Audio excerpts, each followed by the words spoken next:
Fourth part of mathematical tools, और I can say last lecture होगा आपका ये मैथमेटिकल टूल्स का, ठीक है। यानी अभी तक हम सिर्फ फिजिक्स नहीं पढ़ रहे थे, हम केवल मैथमेटिक्स पढ़ रहे थे कि किस तरह से कुछ ऐसा पार्ट मैथमेटिक्स का जो हमें काम आने वाला है फिजिक्स में उसको पढ़ रहे थे। उसमें हम इंटीग्रेशन पढ़ चुके हैं, हम डिफरेंशिएशन पढ़ चुके हैं, हम ग्राफ्स पढ़ चुके हैं, हम ट्रिग्नोमेट्रिक फंक्शंस के फॉर्मूले पढ़ चुके हैं। उसके अलावा लास्ट एक छोटा सा टॉपिक रह गया, दैट इज़ लॉगरिदम, ठीक है।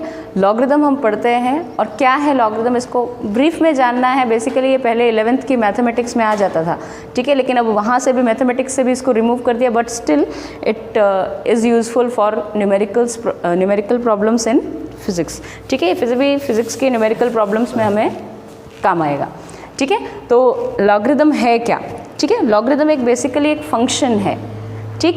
क्या फंक्शन है?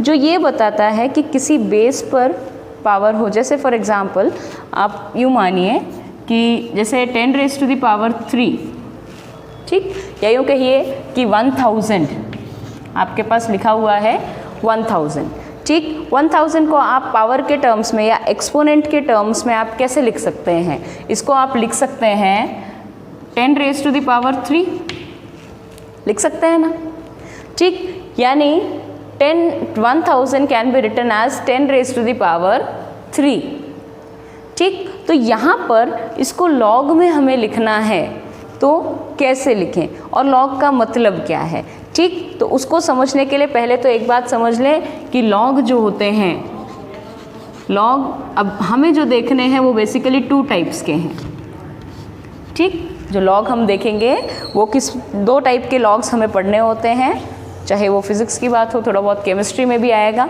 ठीक। तो लॉग क्या है? लॉग बेसिकली 2 टाइप्स के होंगे, दैट इज लॉग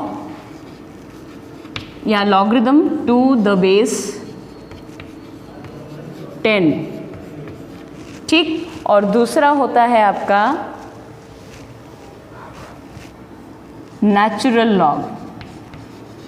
क्या होता है?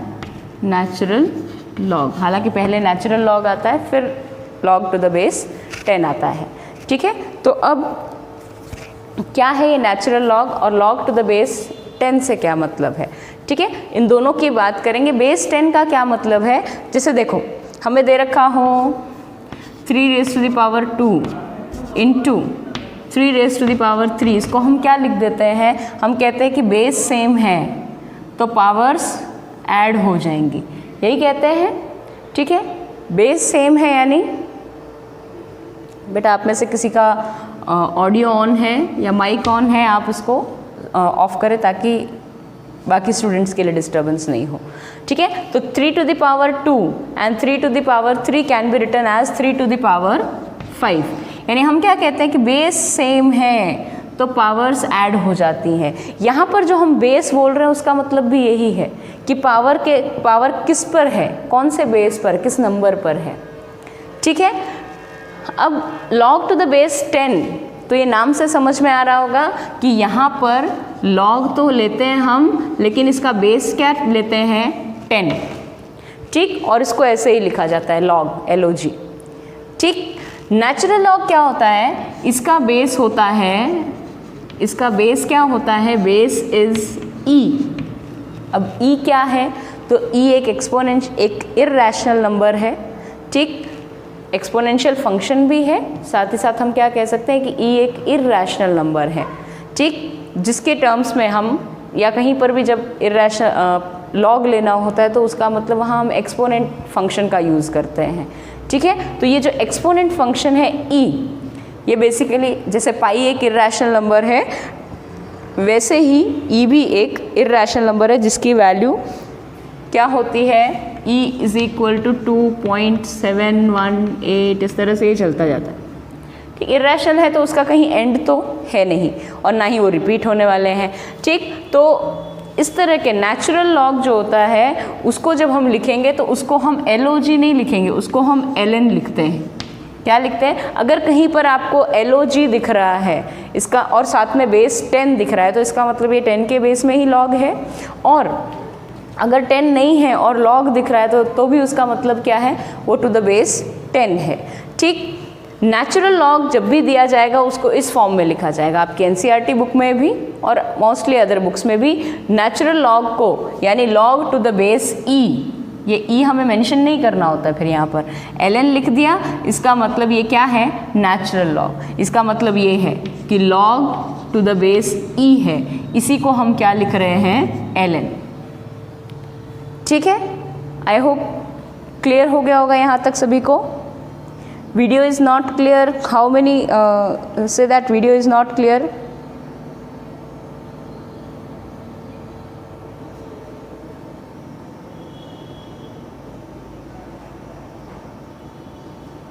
You can raise your hand. Is it clear or not?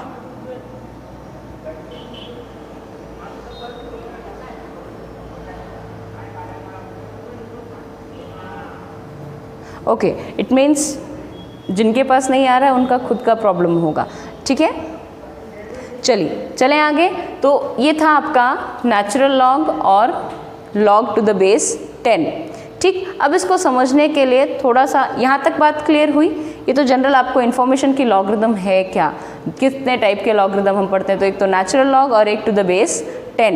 Base 10 यानी वहाँ पर पावर जो होगी वो 10 के ऊपर लगी होगी, पावर में होगी। ठीक है, वो मतलब है बेस 10 का। और ई का बेस, ई का मतलब जो भी होगा वो पावर में, ई के पावर में होगा। ठीक है, इसको और डिफाइन करते हैं। तो आगे चलें, चलिए आई होप यहाँ तक क्लियर हो गया होगा। अब देखो, अब लॉग को समझने के लिए उसमें एक चीज़ फटाफट अपन देखते हैं कि जैसे मैंने कहा था कि 1000 को हम लिख सकते हैं 10 टू द पावर 3। ठीक, तो अगर इसका मुझे लॉग लेना है, क्या लेना है, इसका मुझे लॉग लेना है, तो हम क्या कहेंगे कि यहाँ पर पहले ये देखेंगे कि कौन पावर में गया। पावर में कौन है, 3, स्ट्रॉन्ग पर्सन होगा पावर में। ठीक, तो यहाँ पर अगर मुझे लॉग लेना है तो जब मैं लॉग लूँगी तो उस केस में हम क्या लिख देंगे, जो भी पावर में है उसको तो सेपरेटली बिठा देंगे। ठीक, जो पावर में है उसको सेपरेटली बिठा देंगे, और जिसकी वजह से वो पावर में गया, यानी 10 बेस था ना, इसकी वजह से वो पावर में था, यानी 10 की पावर 3 था, तो पावर वाला तो सेपरेट लिख दिया और लॉग के नीचे आपने बेस में डाल दिया 10, ये नीचे चला जाएगा और बच गया क्या, 1000। इसको आप ऐसे लिख देंगे, यानी log of 1000 to the base 10 is 3। क्या मतलब हुआ कि भाई 1000 का जब हम लॉग लेते हैं और जब उसका बेस क्या हो, 10 हो, तो पावर में क्या आएगा, 3। ये समझने की बात है। ठीक है, इस तरह से लॉग लिया जाता है। ठीक, इसके अलावा कोई एग्जांपल और ले लेते हैं, जैसे कि 3 raise to the power 4 is equal to 81 होता है। ठीक है, 3 3 9, 9 3 27, 27 3 81। ठीक है, तो 3 raise to the power 4 is 81। Okay, अब 3 रेज़ टू द पावर 4 81 है, तो यहाँ पर अगर मैं लॉग लूँ, बेस क्या है यहाँ पर, 3, यहाँ पर बेस क्या हो गया, 3। तो लॉग अगर मुझे यहाँ लेना है, तो लॉग लेना है, तो जब मैं इसमें लॉग लूँगी तो जो भी पावर में है उसको तो पहले बाहर रख दूँगी, इक्वल टू के बाद में सेपरेटली बिठाना, उसको पावर दे देनी है, तू अलग बैठ, अकेले रहे, स्ट्रॉन्ग तू ही है। ठीक है, तो 4 यहाँ रखा और 3 जो कि जिसकी वजह से 4 पावर में था उसको लिखा, उसको सबसे नीचे धकेल दिया। भाई अगर पावर में जाना है तो नीचे वाले को धकेलना पड़ेगा ना। ठीक है, तो जिसको धकेला उसने नीचे, तो वो आ गया बेस में, बच गया क्या, 81। यानी 81 का अगर हम लॉग लें और बेस रखें 3, तो वैल्यू क्या आएगी, 4। मतलब क्या है कि 81 कब आएगा, जब 3 की पावर कितना करें, 3 की पावर x रखें तो 81 आना चाहिए, तो x की वैल्यू क्या है, तो वो आपको मिल रही है 4। ये मतलब है। ठीक है, तो log of 81 to the base 3 is equal to 4, ये इसका मतलब है। ठीक है, इसको आप इस तरह से रीड करेंगे। कैसे रीड करेंगे, log of 81 to the base 3 is equal to 4। Clear, चलें आगे, है ना। तो यहाँ तक क्लियर हो गया। अब इसका उल्टा करना पड़े, उल्टा करना पड़े मतलब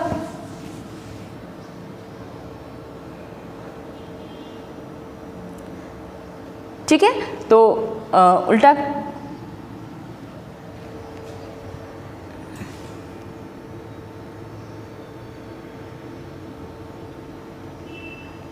ठीक है, वापस इसको उल्टा करते हैं। उल्टा करने का मतलब अगर आपको दे रखा हो log to the base 3, log of 81 to the base 3 is equal to 4, तो अब इसको आपको इस फॉर्म में बनाना है। तो ये वाला क्या था, जो सेपरेट बैठा है उसको तो पावर में चढ़ाना है, लेकिन किसके पावर में, जिसकी वजह से वो गया था, वजह से, यानी 3 raise to the power 4 will be equal to 81। समझ में आ गई ये बात? यानी इस तरह से लॉग लिया जाता है। ठीक है, अब यहाँ तक तो क्लियर। अब लॉग की कुछ प्रॉपर्टीज़ हम पढ़ते हैं जो हम फिज़िक्स में लगाएंगे। ये सब आप बस इतना जान लो कि इस तरह से इस लॉग को अप्लाई किया जाता है, और यहाँ पर आपको जो समझने हैं वो बेसिकली फॉर्मूले आपके आएंगे। ठीक है, तो हमने अभी तक जो फॉर्मूले पढ़े उन फॉर्मूलेज में से अब लॉगरिथम के फॉर्मूले हम पढ़ते हैं। ठीक है, इरेज कर दें इसको, चलें आगे। Take a screenshot so that we can move ahead.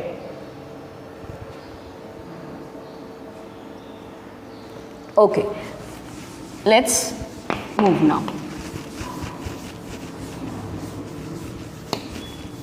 देखिए, properties of logarithm. Properties of logarithm. ठीक है, लॉगरिथम की क्या प्रॉपर्टीज़ होती है? बेसिकली 4 ही फॉर्मूले आपको पढ़ने हैं, वो चारों फॉर्मूले मैं आपको फटाफट बता देती हूँ, आप कर सकेंगे।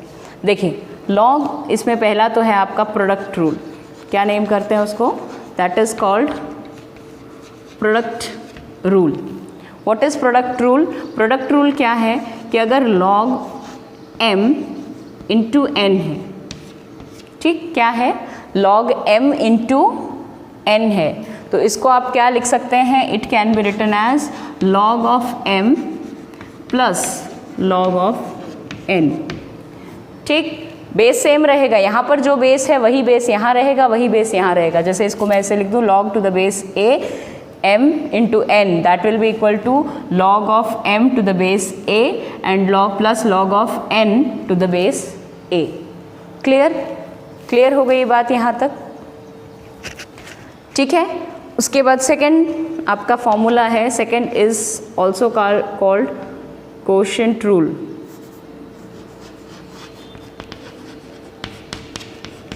Quotient rule, what is quotient rule? log of m by n to the base a will be equal to log of m by n to the base a will be equal to log of m to the base a minus log of n to the base a. Log of m to the base a minus log of n to the base a. ठीक, this is second rule. Third rule, जिसको हम कहते हैं power rule, power का rule है। ठीक है, power rule क्या है? log of m raised to the power n, log of m raised to the power n to the base a will be equal to, इसमें क्या होगा, पावर जो है वो आगे आ जाएगी और log of m to the base a आ जाएगा। ठीक, log of m raised to the power n to the base a that is equal to n आगे आ गया, n log of m to the base a। Clear? लिख लीजिए इनको फटाफट, फिर आगे चलते हैं। चौथा रूल पढ़ते हैं, साइड में लिख दूँ यहाँ पे, चलिए, let us write it over there. Now these are the 3 rules. Fourth rule is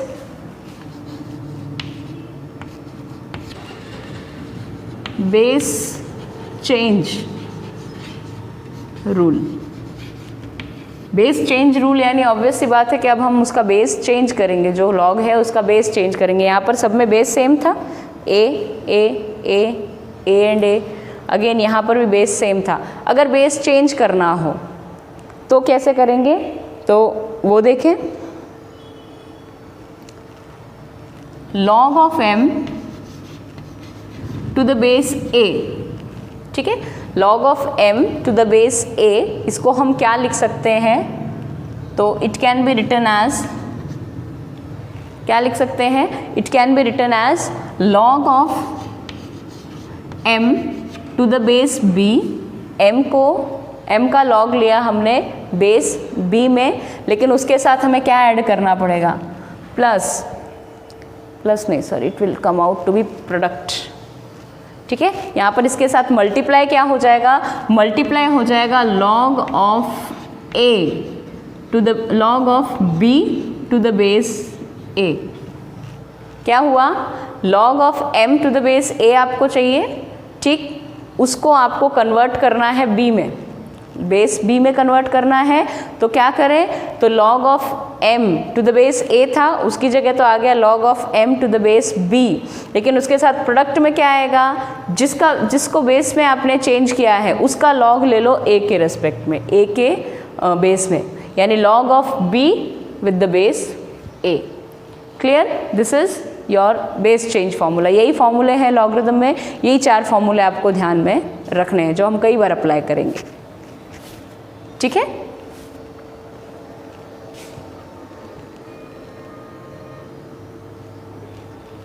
clear, any doubt till now? चलें आगे।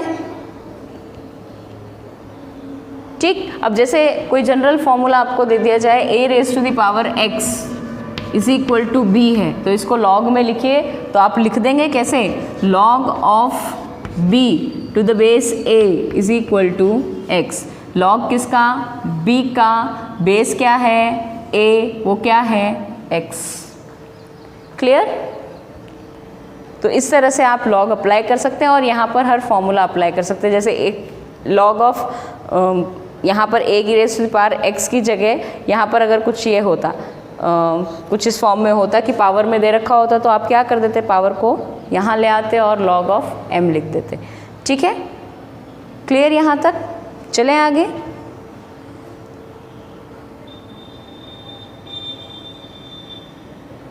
चलिए, तो क्लियर कर दें इसको। एक और छोटा सा पार्ट रह गया है, उसको भी देख लेते हैं फटाफट। ओके, दिस इज लॉगरिथम आपका हो गया,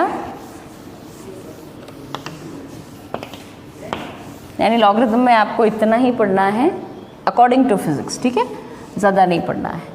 अब आगे बात करें बाइनोमियल थ्योरम, जिसको आप पूरा मैथमेटिक्स में पूरा एक चैप्टर पढ़ेंगे इस पर बेस्ड, बाइनोमियल थ्योरम। ठीक, यहाँ पर हमको बाइनोमियल थ्योरम पूरा नहीं पढ़ना है, हमें केवल उसकी एक पर्टिकुलर कंडीशन यूज़ करनी है, हम वही कंडीशन की बात करेंगे। ठीक है, देखिए क्या है बाइनोमियल थ्योरम। बाइनोमियल थ्योरम क्या कहता है कि 1 + x raise to the power n, ठीक है, ये n कुछ भी हो सकता है, यानी आपको 1 + x raise to the power n इस तरह का कोई फंक्शन दे रखा हो, तो इसको एक्सपैंड करते हैं हम यूजिंग बाइनोमियल थ्योरम। ठीक है, इसको क्या करते हैं, हम एक्सपैंड कर रहे हैं यूजिंग बाइनोमियल थ्योरम। कैसे एक्सपैंड करते हैं, तो देखिए इसको एक्सपैंड करेंगे तो क्या आएगा, 1 + nx + n into n - 1 into x raise to the power 2 divided by 2 factorial. बताएंगे क्या है फैक्टोरियल यहाँ पर। ठीक, इसको ऐसे ही लिखते हैं इस तरह से एक्सक्लेमेटरी मार्क के जैसे। ठीक है, plus n into n - 1 into n - 2 divided by 3 factorial into x³ plus so on, बढ़ता जाएगा ये। ठीक, क्या है कि अगर आपके पास कोई इस तरह का फंक्शन हो 1 + समथिंग, ठीक है, 1 + समथिंग हो और उसकी पावर n हो, कुछ भी हो। ठीक है, ये जो फॉर्मूले आप पढ़ते हैं a + b का होल स्क्वायर, a + b का होल क्यूब, तो वो कहीं ना कहीं इसी फॉर्मूले से निकल आते हैं। ठीक है, तो ये अब यहाँ पर n की वैल्यू कुछ भी हो सकती है, x की वैल्यू भी कुछ भी हो सकती है। ठीक है, तो उसके अकॉर्डिंग आप इस तरह से किसी भी 1 + x raise to the power n इस चीज़ को आप सॉल्व कर सकते हैं। ठीक, कैसे सॉल्व करते हैं, तो 1 लिखेंगे प्लस, अच्छा एक बात और ध्यान रखना, यहाँ 1 होना चाहिए, 1 + सम फंक्शन होना चाहिए, x हो, 2x हो, 3x हो, जो भी है। ठीक, तो यहाँ पर 1 के साथ कुछ ऐड होना चाहिए, तो उस केस में आपका रिजल्ट क्या आ जाएगा, 1 + पावर जो है वो आगे आ जाएगी n इंटू एक्स प्लस, फिर यहाँ पर क्या होता जाएगा, n के एक एक वैल्यू डिक्रीज होती जाएगी, n इंटू n माइनस 1। ठीक, नीचे लिख दिया 2 फैक्टोरियल और x की पावर यहाँ 1 थी, अब यहाँ बढ़ गई 2। ठीक, फिर आगे चले तो n इंटू एन माइनस 1 यहाँ तक आ गया था, तो यहाँ आ जाएगा n into n minus 1 into n minus 2, एक एक डिक्रीज करते जा रहे हैं, एक एक माइनस करते जा रहे हैं। ठीक, डिवाइडेड बाय 3 फैक्टोरियल, यहाँ 2 फैक्टोरियल था, यहाँ 3 फैक्टोरियल आ गया और x raise to the power 3। इसी तरह से आगे लिखोगे तो वो आ जाएगा n into n minus 1 into n minus 2 into n minus 3 divided by 4 factorial into x raise to the power 4। ये अगली टर्म आएगी, इसी तरह से और अगली टर्म आ जाएगी। इस तरह से ये फंक्शन थ्योरम चलता है। ठीक है, इसका एक्सपेंडेशन आप कर सकते हैं। ठीक, अब एक बात और, ये फैक्टोरियल क्या है? 2 फैक्टोरियल का मतलब होता है 2 इंटू 1। ठीक, 3 फैक्टोरियल का मतलब होता है 3 इंटू 2 इंटू 1। ठीक, ये इसका मतलब होता है। इसी तरह से 4 फैक्टोरियल का क्या मतलब हो जाएगा, 4 इंटू 3 इंटू 2 इंटू 1, यानी वो 4 नंबर जिसका फैक्टोरियल है उससे नीचे वाले सारे डिजिट्स को आप मल्टीप्लाई कर लीजिए 1 बाय 1, तो वो क्या आ जाएगा आपके पास 4 फैक्टोरियल। इसी तरह से अगर n फैक्टोरियल दे दिया जाए तो वो क्या आ जाएगा, n factorial n into n minus 1 into n minus 2 so on up to last में 1 आ जाएगा मल्टीप्लाई होके। ठीक है, समझ में आई बात, क्या है फैक्टोरियल? Any doubt?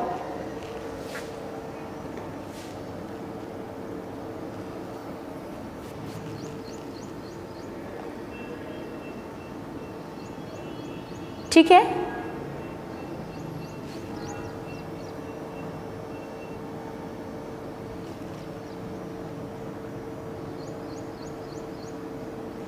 चलें आगे। देखिए, तो यहाँ तक क्लियर हो गया, लेकिन हमारे काम का ये फॉर्मूला नहीं है, हमें इसको अप्लाई नहीं करना है। ठीक, हमें क्या करना है, देखो हमें जो करना है वो ये है, इसको मिटा रही हूँ मैं, फैक्टोरियल आपको समझ में आ गया होगा। ठीक, हमें क्या करना है, हमें इसकी पर्टिकुलर कंडीशन लेनी है। क्या लेनी है? Particular condition. कंडीशन क्या होगी, when x is much much less than 1, x क्या हो, बहुत छोटा हो 1 से, पॉइंट्स में वैल्यू आ रही हो। ठीक है, तो x अगर 1 से बहुत छोटा है तो उस कंडीशन में इस फॉर्मूले में आप क्या कर सकते हो, यहाँ पर देखो आगे होता क्या जा रहा है, x की पावर बढ़ती जा रही है। क्या होती जा रही है? x की पावर बढ़ती जा रही है। ठीक है, x की पावर बढ़ती जा रही है, इसका मतलब ये है कि अगर 0.1 है फॉर एग्जाम्पल, क्या है 0.1, ठीक, 0.1 टू द पावर 2 करोगे तो क्या आ जाएगा 0.01, 0.1 की पावर 3 करोगे तो क्या आ जाएगा 0.001, यानी वैल्यू क्या होती जा रही है, पावर जैसे जैसे बढ़ती जा रही है वैसे वैसे वैल्यू डिक्रीज होती जा रही है, बहुत छोटी हो जा रही है। यहाँ पर 1/100 था, यहाँ 1/1000 हो गई। ठीक, आगे चलेंगे तो 1/10,000 हो जाएगी। इसका मतलब ये हुआ कि अगर x 1 से बहुत स्मॉल हो तो उस कंडीशन में क्या होगा, उस कंडीशन में ये x की जो पावर हमें आ रही है वो उस क्वांटिटी को बहुत छोटा बना देगी और हम उन बाकी सारी क्वांटिटीज़ को 1 के और nx के कंपेयर्ड उन सबको नेग्लेक्ट कर पाएंगे। ठीक, यानी इस कंडीशन में, किस कंडीशन में, when x is much much less than 1 से बहुत छोटा है, उस कंडीशन में हम क्या कह सकते हैं, उस कंडीशन में हम कह सकते हैं कि 1 plus x raise to the power n, it can be written nearly equal to, ये जो निशान है ना, ये इक्वल टू का नहीं है, nearly equal to, exactly equal नहीं है, लमसम बराबर है। ठीक है, नियरली इक्वल टू, किसके नियरली इक्वल टू हो जाएगा 1 प्लस nx, पावर जो है ये इसी के बराबर हो जाएगा। अब ये पावर नेगेटिव भी हो सकती है तो 1 माइनस nx आ जाएगा, यानी n की वैल्यू -1 रखोगे तो वो ऑटोमेटिकली माइनस हो जाएगा। ठीक है, तो ये आपको ध्यान रखना है, हम ये अप्रॉक्सीमेशन यूज़ करेंगे। ठीक, और ये अप्रॉक्सीमेशन कब लागू होगा, जब x की वैल्यू 1 से वेरी मच लेस हो। क्लियर? तो यहाँ पर आपका मैथमेटिकल टूल्स वाला पार्ट ख़त्म हो गया है, आपका इतना ही पार्ट था मैथमेटिकल टूल्स में। अब हम शुरू करेंगे अपना चैप्टर ठीक है, यूनिट्स एंड डायमेंशंस। ठीक है, यहाँ तक आई होप सभी को क्लियर हुआ होगा। और ये चीज़ें बेसिक्स हैं आपके फिज़िक्स को समझने के लिए। ये नहीं, अगर इनमें फॉर्मूले नहीं याद किया आपने या इनको अप्लाई करना नहीं सीखा तो फिज़िक्स में प्रॉब्लम होगी, नो डाउट। ठीक है।